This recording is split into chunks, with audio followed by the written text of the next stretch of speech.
able to witness firsthand a time when strategic communications completely crashed and burned.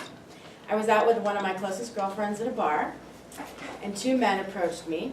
Man number one sat down and said, "Well, hi there, pretty lady. What's your sign?" And I said, "I'm a Scorpio." And man number one turned to man number two and said, "She's a Scorpio. What's your sign?" And man number two said, "I'm a Vertigo." And I said, "Oh, great." And man number one said, "I see a very fiery and passionate future for the two of you." And I looked at them and said, "You know, I get dizzy really easily."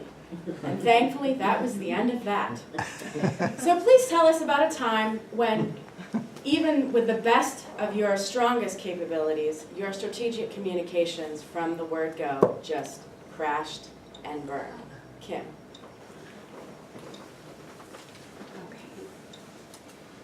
Thank you, Madam Table Topics person. I'm not sure how that is phrased. Ooh. Okay. So I would have to say, after I finished my master's degree, I was searching for a job. There's not very many jobs out there. If any of you have been looking recently, you understand that. So I was applying anywhere and everywhere, including retail positions. I hadn't gone quite so low as doing fast food yet, but that was next on my list. So I applied to work at the local Starbucks. I figured, you know what? I love coffee. I desperately need a job, and I've heard they pay more than minimum wage. So that sounds good. I'd be able to pay my rent, I think, I hope. So you know what? I'm gonna go ahead and try.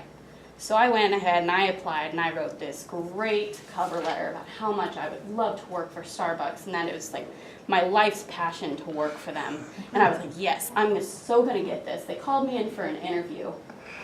And then one of the first questions they asked me was, tell me about a time that you were late to work at a previous position and how you handled that.